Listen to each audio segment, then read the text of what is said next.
Regresamos, estamos aquí atando cabos. Le agradezco mucho a la jueza Leticia Robledo, jueza primera de distrito en materia de amparo. Le decía, ella pues ha narrado lo que ocurrió años anteriores. Gracias, jueza, ¿cómo está? Buenas tardes. Muy buenas tardes. Antes que nada, gracias a usted por el espacio. Pues básicamente revisando lo que sacamos el día de ayer en la noche, esta narración que usted hace, quería yo hacerle algunas preguntas. Usted lo que nos dice es, la llaman de la judicatura para que se presentara a una reunión, la convoca el que entonces era secretario general del Consejo de la Judicatura Federal, Carlos Alpizar, y usted dice que ya va nerviosa. ¿Por qué va nerviosa a la reunión? Bueno, el nerviosismo se suscitó ahí. Cuando llegué el trato fue un tanto agresivo. ¿Y estaba solo o estaba acompañado de...? El señor Alpizar estaba con otras personas. Ya. ¿Quiénes eran? En el piso inclusive había gente armada. Mire, quien estaba con él en el momento de la reunión, no recuerdo el nombre. Ya. Bueno, más bien no lo ubico. Ya. Y entonces, bueno, llega ahí, hay gente, llega, no está solo, y dice, ¿el trato no fue respetuoso?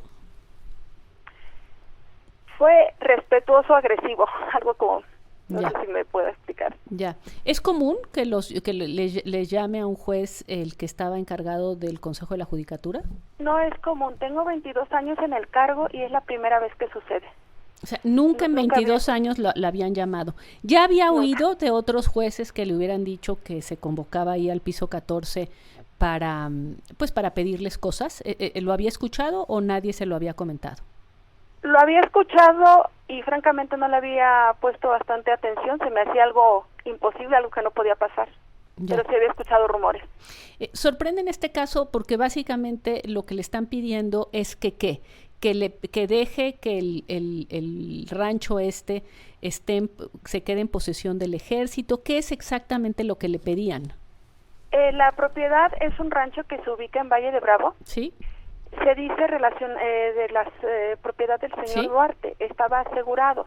Entonces hay todo un procedimiento respecto al aseguramiento de bienes y en determinadas circunstancias procede el abandono.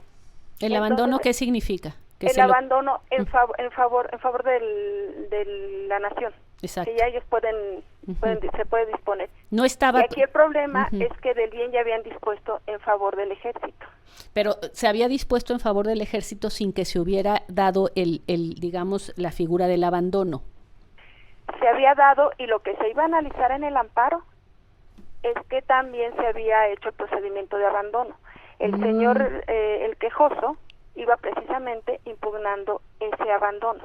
Alegaba que no se le había notificado. Entiendo. Entonces, básicamente el ejército ya estaba usando el rancho, pero lo que el quejoso estaba diciendo es ¿por qué ustedes se lo dan al ejército si en realidad no se hizo conforme a derecho el tema de declararlo en abandono, es decir, de entregárselo en propiedad al Estado, básicamente? Esa era la disputa. Y lo que estaban pidiéndole es que usted no cambiara nada para que siguiera el ejército, o más bien para que declarara que el abandono estaba bien hecho. Exactamente. ¿Había sido precoz, digamos, esta entrega al ejército de ese bien? Eso es lo que se iba a estudiar en el amparo precisamente. Entonces el asunto, como ya también se ha comentado, se mandó por incompetencia al Estado de México. Precisamente ese era el punto del... Ahora, ¿usted se declara, aduce su incompetencia porque efectivamente era incompetente o porque se da cuenta que lo mejor es no seguir en ese caso? No, porque efectivamente soy incompetente por razón de territorio. El bien se ubica en el Estado de México, en Valle de Bravo. Entonces la jurisdicción correspondía a un órgano de Toluca. Ya. En la entrevista y que nos narró para la tele, dice que incluso estaba dispuesta cuando empieza a sentir que le están pidiendo eso, que pone por delante la idea de su jubilación anticipada o la jubilación con tal de salirse de esa situación. ¿En qué consistió concretamente la amenaza? La amenaza era que hiciera yo que emitiera una resolución conforme ellos la querían dictar. ¿O qué era lo que le decían que pasaría si no lo hacía? Hablaban solamente de consecuencias. No queremos que haya consecuencias, estamos preocupados por usted, queremos que sea sensible en la forma de manejar el asunto de acuerdo a los nuevos tiempos. Ujú. y no queremos que haya consecuencias. Era básicamente la palabra en concreto, Ujú. ¿no? Pero las consecuencias suenan bastante generales. Ya. ¿Usted escuchó lo que sacamos la semana pasada de las conversaciones que tuvieron estos funcionarios de la Judicatura con otro juez? Así es. ¿Le pareció que era similar, que el tono lo reconoce? Bastante similar, inclusive la palabra preferida es ser sensibles, sensibilizar. Esa era la que también usaron con usted.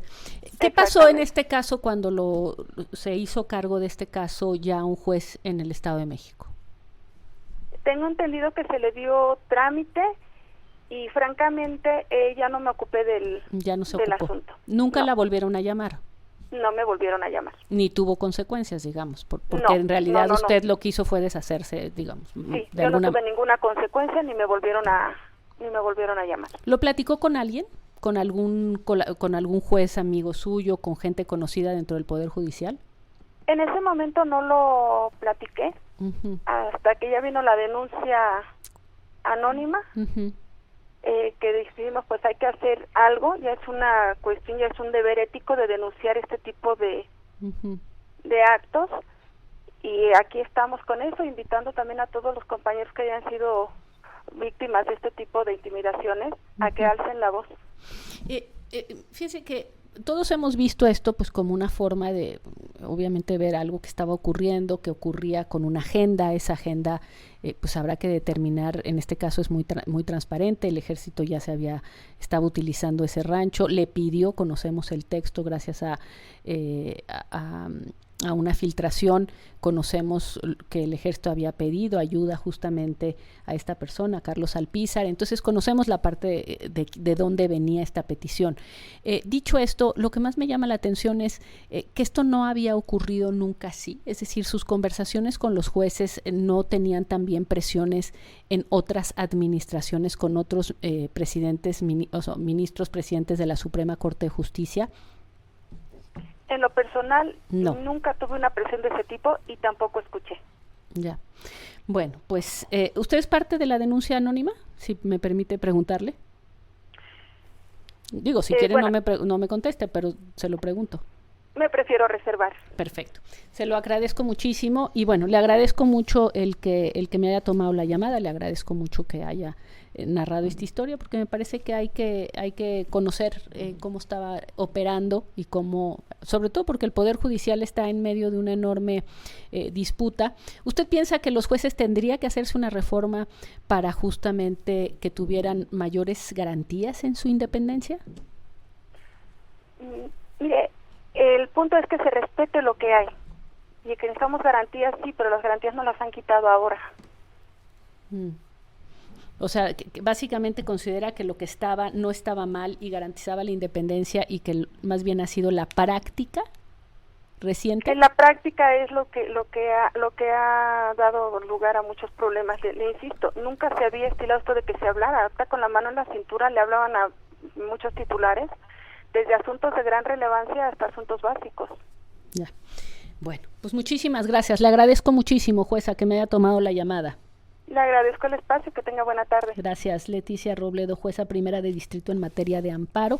Y por supuesto aquí también lo que es nuevo en este contexto es que los jueces hablen.